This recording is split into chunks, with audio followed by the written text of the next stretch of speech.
Okay na. Okay, magandang gabi po.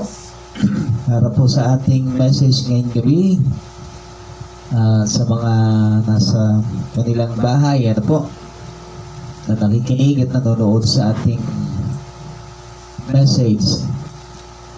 Po, lakas niyo po ang inyong sound at pakinig po tayo.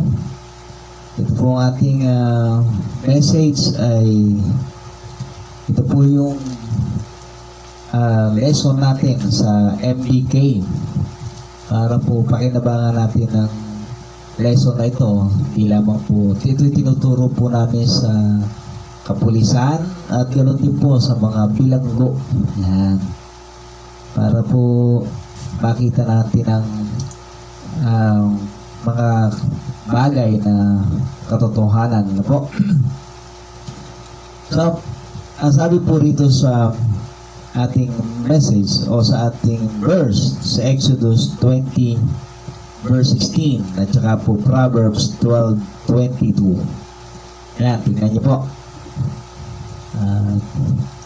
Sabi po rito sa Exodus 20 verse 16, "Thou shalt not bear false witness against thy neighbor." Huwag kang sasaksi sa ng mali o false, ng kasinungalingan laban sa iyong kapwa. Kaya po sinabi ng Exodus 20 verse 16. So, huwag kang sasaksi o mag-witness ng kasinungalingan laban sa sinumang tao. Okay, Proverbs 12:22, "Lying lips are abomination to the Lord, but they that deal truly are His delight." Ang labing sinungaling, yan, no? Ang labing sinungaling ay karumal-dumal sa Panginoon. Ngunit, tatapwat sila na nagsasabi ng katotohanan ay kanyang kaluguran. Yan po, ano ha? So, kailangan po natin ang katotohanan ay ating ipagtanggol. Diba? Ipagtanggol ang katotohanan at atin po itong igalang. Diba? Igalang natin kung ano ang katotohanan ng salita ng Diyos. At sabi nga ni Kristo sa John chapter 14, "I am the truth." So, ang salita po ng Diyos, sabi rin po ng Psalms, ang salita po ng Diyos ay pure, dalisay. At ang salita po ng Diyos ay walang kasinungalingan. Okay, tayo po yung manalangin. Panginoon Diyos, salamat po sa pagkabasa ng salita at maluwalhati po kayo sa aming pagpapatuloy ng iyong mensahe. Sa pangalan po ng Panginoong Jesus, amen. Okay, siya nga po pala, no? Baka meron po kayong mga prayer request, mga gusto niyo pong ipanalangin natin para po mabigyan natin ng attention, ano po, sa ating prayers. Kami po, marami kaming prayers, ano po. Ngayon, kung pwede niyo pong ilagay sa GC natin, tayo po mga members, lagay niyo po sa ating GC kung ano po yung inyong mga concern, mga prayer request, at yun namang mga hindi natin kasama sa GC, pwede niyo po kami i-PM para po na ipag-pray po natin ng ating mga concerns, ano po, mga problema, karamdaman, kailangan, at iba pang mga bagay. Okay. So, paano po natin igagalang, rerespetuhin, masusunod ang katotohanan? Sabi nga, "The truth shall set us free." The truth that sets you free. So, ang katotohanan po ay nagpapalaya. Kaya kailangan po nating maging makatotohanan at mabuhay sa katotohanan. Ang sabi ng Proverbs 12:17, He that speaketh truth sheweth forth righteousness, but a false witness deceit. Diba? Ang sinungaling na saksi ay karayaan, ay isang pandaraya. So, ang isang taong sinungaling ay isang mandaraya. So, sino po ba ang unang dinadaya ng sinungaling? Siyempre po yung sarili niya. Diba? So, dito po, dapat tayo sa ating pong buhay, kung paano po sinasabi ng Diyos na huwag kang sasaksi sa hindi katotohanan o huwag kang magbibintang ng hindi totoo sa iyong kapwa, dapat po tayo din po ay napapagkatiwalaan. Yan. Napapagkatiwalaan po ba tayo na ang ating mga sinasabi ay 100% true, pure, sabi niya faithful, honest, o baka naman ang sabi niya sa 10 sinabi, 11 mali. Meron ba mga ganon, no? Yun daw, 10 sinabi ng isang sinungaling, 11 mali. Ganun na, no? Katindi, no? 10 lang ang sinabi, 11 mali. So, ganyan po ang mga sinasabi ng mga tao patungkol sa isang sinungaling. Ang sabi ng Bible, ang kasinungalingan ay isang karumaldumal sa Diyos. Kaya, ang mga sinungaling ay kasuklam-suklam, karumaldumal, at mga itinatakwil ng Diyos. Kaya po, sa ating pagtuturo ng salita ng Diyos, pangangaral ng salita ng Diyos, sabi ng Bible, huwag mong dadagdagan, huwag mo rin namang babawasan. Sabagkat, pag dinagdagan mo yan o binawasan mo yan, ay idadagdag din sa iyo ng Diyos ang mga salot, ang sumpa. Kaya dapat sa ating pong pagsasalita, dapat tayo rin po ay masumpungang katiwa-tiwala. Ayan, katiwa-tiwala. Napagkakatiwalaan na yung ating sinasabi ay siguradong 100%. Walang halong pandaraya. Ayan. Sabi nga, think before we speak. And say what we mean and mean what we say. O sabi po ng Proverbs, siya na nagsasalita ng katotohanan ay nagpapakita ng katwiran. So matuwid pala ang isang tao na ang kanyang sinasabi ay katotohanan. Bagamat maraming tao ayaw paniwalaan ang katotohanan, mas pinapaniwalaan nila ang kasinungalingan. Sabagat lalo yung salita ng Diyos nung araw, sabi ng mga science o ng mga ibang mga religious group, ang daigdig ay flat, hindi raw bilog.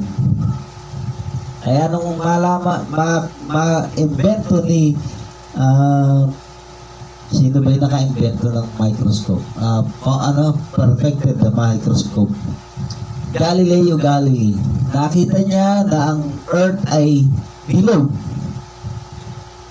Pero binawi niya yon. Sabi niya, hindi, mali ako, flat pala.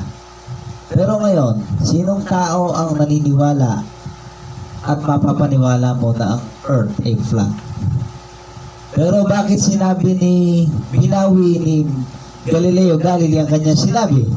Sapagkat sabi ng isang religious group, isang leader ng relihiyon, pag hindi mo binawi ang sinabi mo at hindi mo sinabing flat ang mundo, papatayin ko pamilya mo.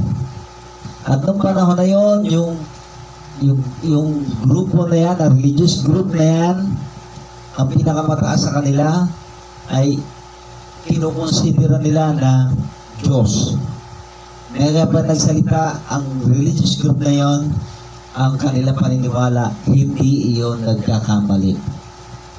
Pero ngayon, Pag sinabi mong flat ang daigdig, ano tingin sa'yo ng tao?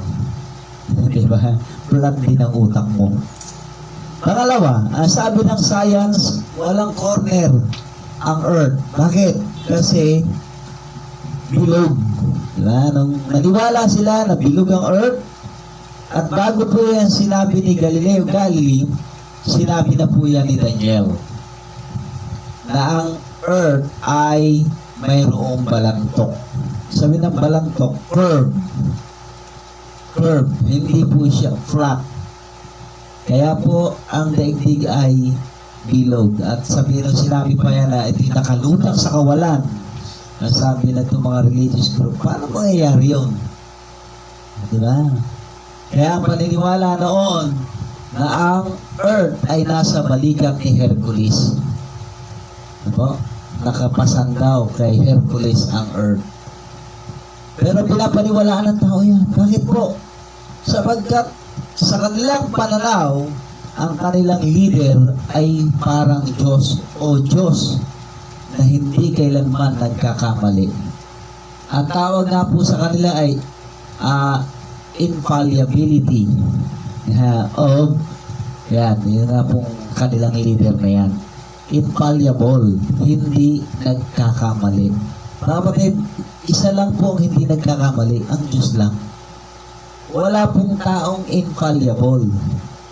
Lahat po ng tao fallible, puro palpak. Kaya po, pag sinasabi ng mga religious leaders na hindi sila kailanman nagkakamali, iyan po isang malaking kasinungalingan. Diyos lang ang hindi nagkakamali. So, ang sabi ng Bible, it is abomination to the Lord ang isang sinungaling. So, nung sinabi ng siyensya na walang corner ang earth, sabi ng Bible, sabi kay Daniel, merong sa Revelation na ang earth ay merong 4 corners. At nung inimbento ng science ang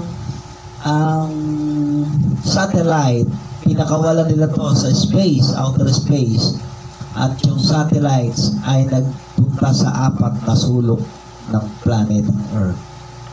At nung malaman nila, totoo pala, meron palang 4 na sulok ang daigdig. Kaya meron po tayong south, north, east, west. Yan ang 4 corners of the earth. Siyempre nga naman, no? Kasi ang circle, ibig sabihin, infinite, no corners. Pero, sinabi ng Bible, meron. Mukha nga namang mali. Pero, science mismo ang nagpatunay na meron nga. Pero bago sinabi ng science, sinabi na po ng Bible yan. Kaya po ang salita ng Diyos ay pure, perfect, without error. Free from error, sabi nga. So, sabi ng Bible, kapag nagsasalita ka ng katotohanan, ikaw ay nagsasalita ng katwiran. Kaya ang tao ay maniwala, kaya ang tao ay tanggapin o i-reject ang salita ng Diyos, ito'y mananatili magpakailanman. Ang sabi po ng Matthew, heaven and earth shall pass away, sabi ni Kristo, but my word will not pass. No? Ang till it fulfilled. Ang langit at lupa ay lilipas, ngunit ang aking salita ay hindi lilipas hanggang hindi ito natutupad. So, kaya meron po tayong salitang pwede nating pagkatiwalaan. At tayo naman na nagsasalita, dapat naman din tayo maging trustworthy sa ating mga sinasabi. Diba? Kaya kung tayo po'y magiging trustworthy sa ating pagsasalita, ang tao, maniwala man o hindi, at least, sabi ng Bible, sinabi mo sa kanila ang katotohanan. Diba? Sinasabi ng Bible na mayroong impyerno. At sinasabi naman ng Bible din na mayroong langit. At ang impyerno ay lugar na kung saan ang mga tao ay pinaparusahan ng Diyos dahil hindi sila nagtiwala, hindi sila nanampalataya doon sa bugtong na anak ng Diyos. Ang pangalan po ay Panginoong Kristo. So lahat ng hindi nagtitiwala, nananampalataya kay Kristo ay mayroong kaparusahan sa impyerno, ngunit ang lahat na nagtitiwala ay mayroong langit na bayan, mayroong buhay na walang hanggan. So, kaya dapat po yung ating sinasabi, sabi nga ay maging asin, no? Dapat mayroong lasang asin. Ibig sabihin mga kapatid, hindi lamang katotohanan, ito'y nagpipreserve ng buhay ng tao. Dapat pag nagsasalita tayo, yung mga tao ay nakakakuha ng wisdom, ng insight, how to live a better life, a good life, best life, buhay na kung saan ay pakikinabangan nila. Okay po? Kaya dapat sa ating pong pagsasalita, paano natin po itatanghal ang katotohanan ng salita ng Diyos, maging trustworthy tayo sa ating mga sinasabi. Pangalawa, sabi po rito sa Proverbs 20 verse 6, most men will proclaim everyone his own goodness, but a faithful man who can find. Madalas sa tao, kanyang ipinagsasabi ang kanyang mga mabubuting gawa. Diba, sabi ng Matthew chapter 7, yung ginawa ng iyong kanan ay huwag lang malaman ng kaliwa. At kung ano man ang ginawa ng iyong kaliwa ay huwag lang malaman ng iyong kanan. Ibig sabihin, pag gumagawa ka ng mabuti, huwag mo nang ipagmalaki pa, huwag mo nang ipagsabi pa, huwag mo nang ipagyabang pa. Sabi nga ng Proverbs, let other praise thee. Let other man praise thee. Hayaan mo na ang ibang tao na ang pumuri sa iyo. Siguro, pag walang pumupuri sa iyo, no? Walang pumupuri sa atin. Kaya, dahil walang pumupuri sa atin, pinupuri na lang natin ang sarili natin. Bakit? Wala nga pumupuri. Di ako na lang pupuri sa sarili ko. Kasi wala na tayong reward. Di ba? Kaya sabi ng Bible, pangkaraniwan sa isang tao na kapag siya'y gumawa ng isang mabuting bagay, ang number one niya at ang tendency niya madalas ay ipagyabang, ipagsabi, ipagmalaki, ipagmapuri kung ano yung kanyang goodness na ginawa. Pero ang sabi ng Bible, sino kaya ang taong matapat? Ibig sabihin, hindi mo naman tiyak, sigurado na yung sinabi ng taong yon ay totoo. Ha? Maaaring may dagdag, maaaring may bawas. Eh, ganyan naman ang tao, dagdag bawas eh. Para pagandahin ang isang bagay, ay dadagdagan ng palabok. Yan. Yung toppings. At para naman pagandahin, ay binabawasan naman. Para makita lang yung maganda. So, ibig sabihin, pero yung taong tapat, kung ano yung kanyang nagawa, hindi niya dadagdagan, hindi niya babawasan. Yun yung taong tapat. Kaya malalaman mo kung may kapalpakan o wala. Pero madalas, di ba? Clean, tailored, kapag ka yan ay i-presenta sa tao. Sabihin, bago yan i-present sa tao, aayusin mo na yan. Diba? Para pagdating sa tao, magandang-maganda na. Wala na makikitang kapangitan, wala makikitang problema. So, madalas ganyan. Eh, sabi ng Bible, pagkaraniwan sa tao na yung kanyang mabubuting gawa, hindi na lang po pinagsasabi, di ba? Binibidyohan na. Naka-video na ngayon, no? Naka-video, ang tawag doon? Pinipicturan. Oh, di ba? Okay lang yan. Pero hindi para ipagyabang. Pwede mo namang videohan eh. Pwede mo namang picturean. Pero wag mo nang ipangalandakan pa sa publiko kung ano yung ginawa mo. Bakit? Sabagat sabi ng Bible, wala na silang reward sa langit. Bakit? Kasi tinanggap nila ang kanilang reward. So ito po, sa ating pong pamumuhay at pagsasalita, dapat maging consistent tayo sa ating makatotohanang pamumuhay. Maging consistent tayo na tayo'y nagsasalita ng katotohanan, kaya merong tatanggap sa ating salita o wala, kaya maniniwala o wala. Sabi nga ng awit, tell them, even if they don't believe you, just tell them. Even if they don't receive you, please tell them for me. So, ang gusto ng Panginoon, sabihin lang natin kung ano ang katotohanan at maging consistent tayo sa katotohanan na yan. Hindi yung, hindi tinanggap eh, so babaguhin ko. Diba? Hindi po ganon. Kaya tanggapin nila kaya hindi. Kung uulitin mo ulit na ganon din. Diba? Hindi naman stereotype na parang panalangin, diba? Yung Matthew chapter 6, yung Lord's Prayer, ginawa na stereotype yan eh. Kaya sabi nga ni Pastor Robert, nung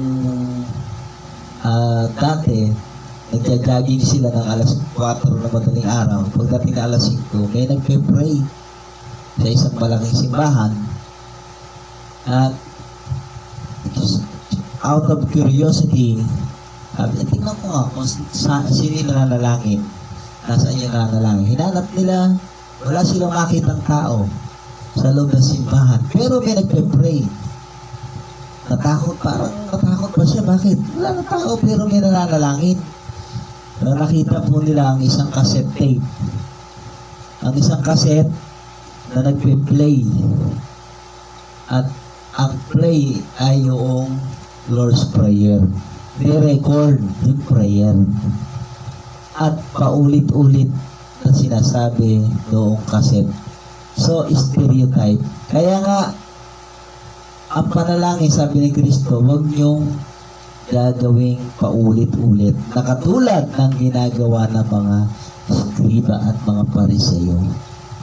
So, sabi po mga kapatid, ang katotohanan, sabihin natin, maging consistent tayo. Kahit paulit-ulit yan, diba? Ang mahalaga, yung sinasabi natin, yung sinabi natin kahapon, o yung sinabi natin kanina, same pa rin na sasabihin natin sa mga susunod na panahon na ang kaligtasan ay na kay Kristo Jesus lang. Di ba? Na ang Diyos lang ang hindi nagkakamali. Lahat nagkakamali. At mahal tayo ng Diyos. Lahat ng tao. Di ba? So, maging consistent tayo sa ating sinasabing katotohanan, sa ating family, sa ating mga kaibigan. Di ba?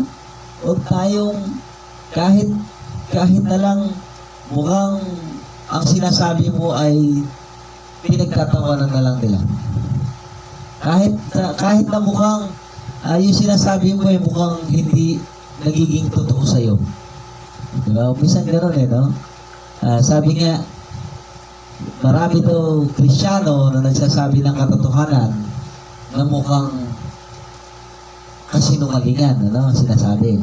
Pero meron mga nagsasabi ng kasinungalingan na namukhang katotohanan. Namukhang katotohanan. Napakahirap, ano? Pag nagsabi ka ng totoo, nagmumukhang kasinungalingan.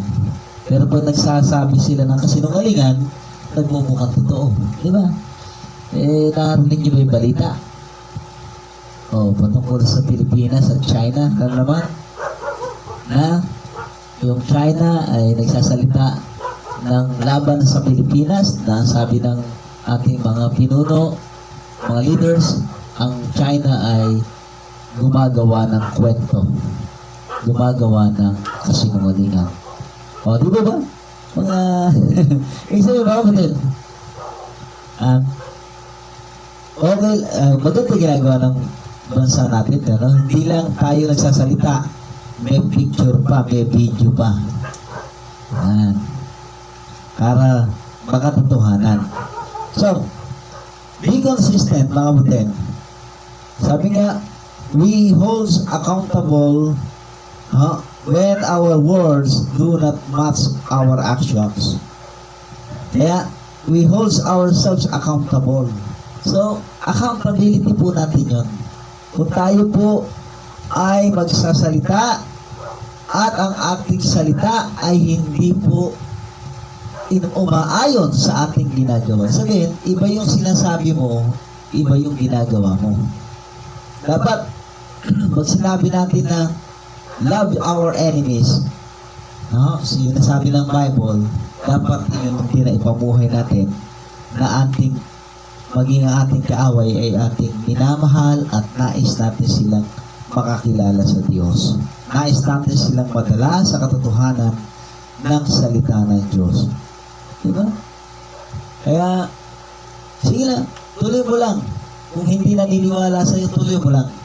Pagkat isang araw, pagdating sa hukuman ng Diyos, yung katotohanan na sinabi mo natin, yun naman din ang gagamitin ng Diyos para hatulan ang mga hindi sumasampalataya. Diba? Sabi nga yung panukat na ginagamit mo ay siya naman din panukat na gagamitin sa iyo. Ayan. Diba? Kaya, sabi nga ng Diyos, pinadala kita dyan para pagdating ng paghukom, yung sinabi mo, yan din ang magiging saksi laban sa kanila. So, sabagat hindi nila ito tinanggap, hindi nila ito pinaniwalaan. So, maging accountable tayo. Sabi nga, do not shoot the messenger when someone tells us an inconvenient, uncomfortable, or painful truth, but thank them for their truthfulness and deal with the information appropriately. So talagang gano'n, no? Sabi nga ang katotohanan ay masakit. Pero ang katotohanan ay nagpapalaya. The truth shall set us free. Kaya sabi ng Proverbs, most men will proclaim everyone his own goodness, but a faithful man who can find. So faithful ba tayo sa ating sinasabi?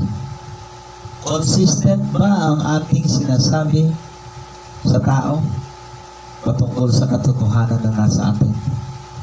So dapat maging consistent tayo. Dapat pag hindi tayo naging consistent, baka yung naniniwala na ay hindi na rin maniwala.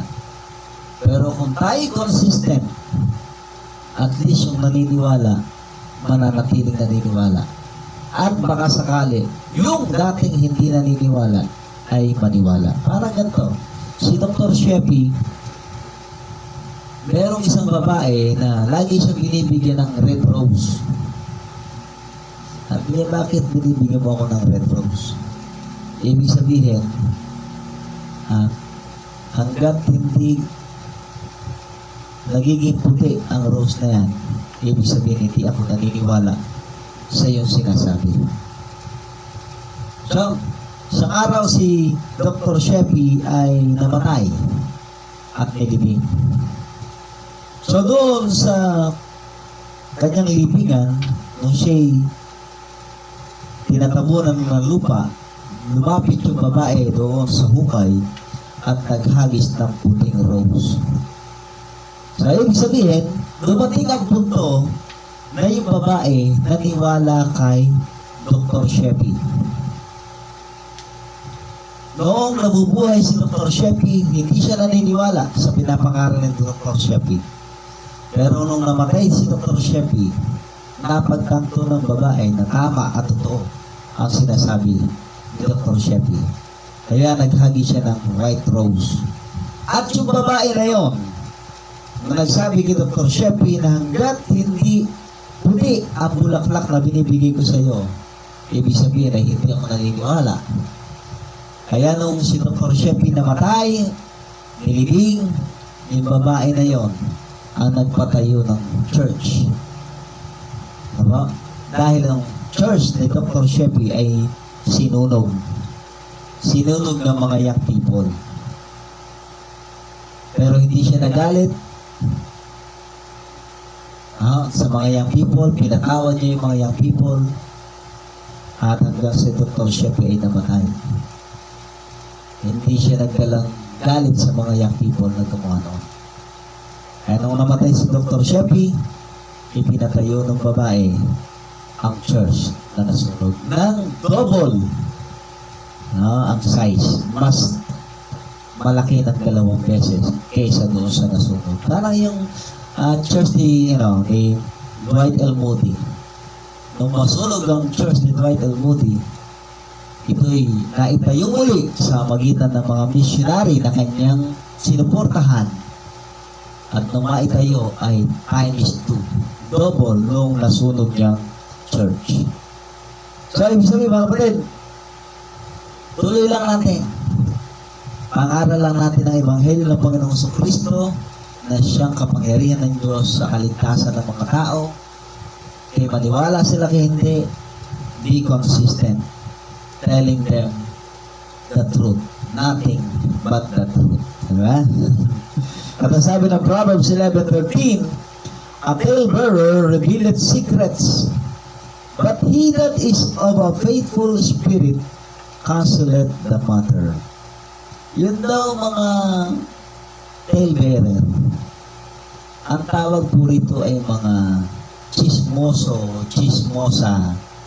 Sa panahon ngayon, ito yung mga marites, ito yung mga marisol, ito yung mga Eva.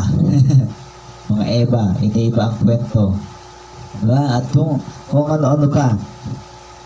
Sabi ng Bible, ang mga talebearer, wala kang maitatagong sikreto. Hindi mo sila pagkakatiwalaan sa anumang sikretong i-reveal mo sa kanila. Lahat ng sikretong i-reveal mo sa kanila ay ang mangyayari lang, sisingaw. Diba? Sisingaw yan. Marireveal. Malalaman ng buong sanglibutan kung ano ang iyong itinatago. Kung itinatago mo naman ay baho, huwag mo na itago. Baho yan eh. Pagka mabaho, nililibig na yan. Nililibig na yan sa limot. Tinatapo na yan. Hindi na tinatago. Sapagkat pag tinago mo ang isang bagay na patay, mabaho, sa araw sisingaw at sisingaw yan. Huwag mo itago. Sabi nga ng Bible, confess your fault. Ihingi mo ng tawad sa Diyos yan. Kaysa itago mo, ihingi mo na tawad sa Diyos. At pagka pinatawad ka ng Diyos, sabi ng Bible, ang iyong kasalanan ay kanyang lilinisin, huhugasan, aalisin, at gagawin kanyang kasing puti ng niebe. Diba? Kaya yung mga sikreto, diba? Huwag nyo nang isikreto, pagkat marireveal din naman eh. Sabihin nyo na agad sa Panginoon. At kung tayo man ay pinagkatiwalaan ng isang sikreto, dapat tayo ay mapagkakatiwalaan. Sabi nga, do not betray a confidence. Respect someone's trust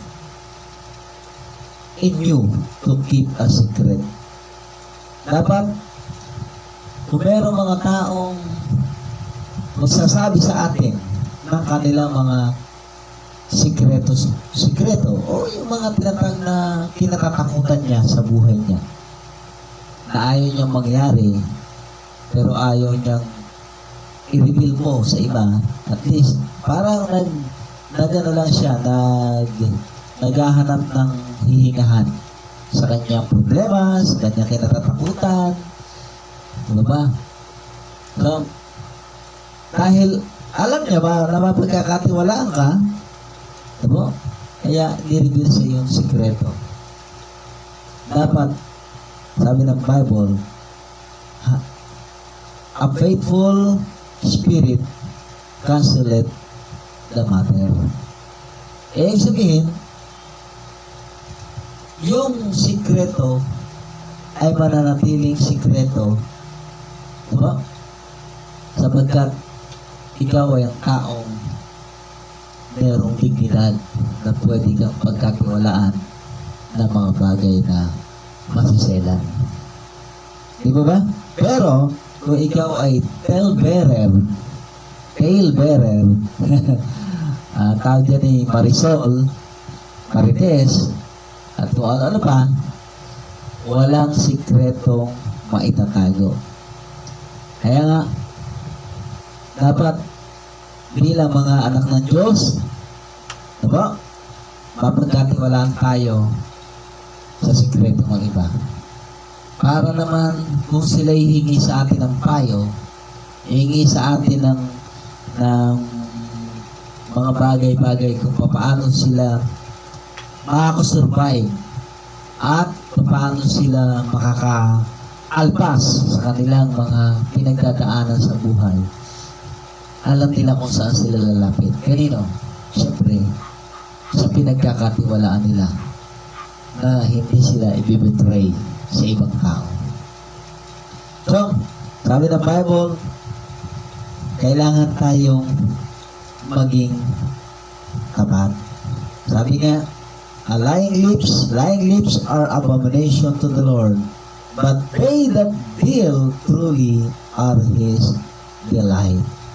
So, para sa Diyos, ang nagsasabi ng katotohanan ay Kanyang kinaluluguran. So, gusto natin tayo kaluguran ng Panginoon? Let us always tell the truth. Especially the truth of the gospel of the Lord Jesus Christ to every creature.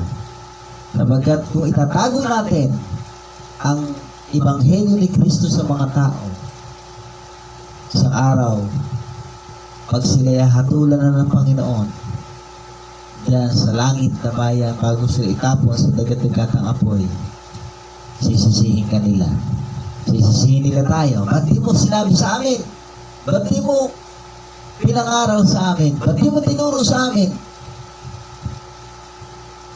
Nandito tuloy kami at pinapaparusahan dahil hindi namin narinig sa iyo ang katotohanan na meron palang impyerno, meron palang langit, meron palang Diyos na tagapagligtas, meron palang Kristo na namatay sa krus para sa aming kasalanan. Di ba ba?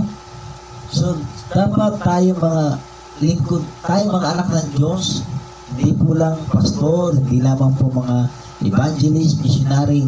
Sabi ng Bible, go ye! Ang tinutukoy po ng ni Kristo ay lahat ng mananampalataya. Ang sabi ng Bible, preach the gospel to every creature. Dapat nating ipangaral ang katotohanan magpapalaya at magliligtas sa bawat tao ang Ebanghelyo ni Kristo. Tayo po'y manalangin. Panginoong Diyos, salamat po sa iyo. Salamat po sa salita ninyo na dapat pala kaming maging makatotohanan at laging magsasalita lamang ng katotohanan. at hindi pawang mga kasinungalingan. Sapagkat sinabi niyo, Panginoon, na ang ama ng mga sinungaling ay ang dyablo. Sapagkat si Satanas ay isang sinungaling.